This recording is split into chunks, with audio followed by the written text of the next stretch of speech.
Prophet Muhammad ﷺ, because he was the last of the prophets of Allah to come, he gave descriptions of Dajjal which were so precise, it is as if we could see him before us, because there was none to come after him. So he had to leave us with a clarity which none of the prophets before were required to do, or if they did, their messages became so garbled after their times that we can't find this kind of clarity in any of the existing scriptures.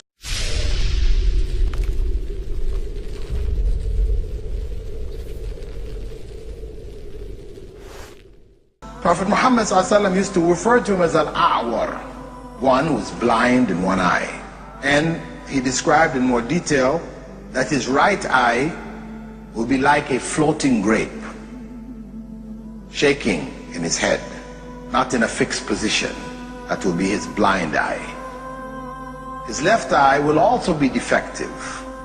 It will have a thick film, opaque, like that of a fingernail, and it will be green in color, like green glass, and it will be bulging. This is how the Prophet ﷺ described the left eye, the eye which could see, of Dajjal.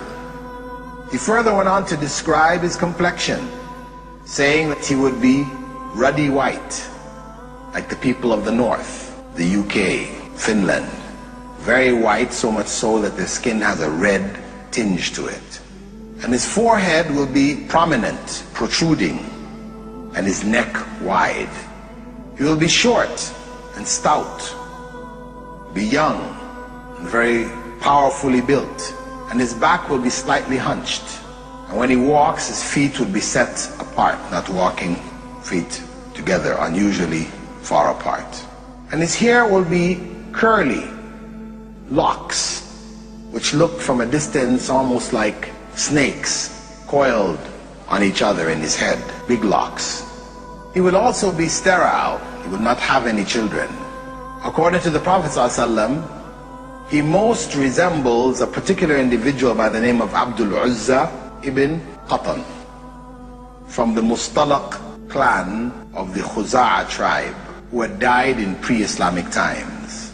And this statement of the Prophet ﷺ is clear proof that Dajjal is a man, not a symbol for Western civilization or the television, as some people have claimed. He is a man.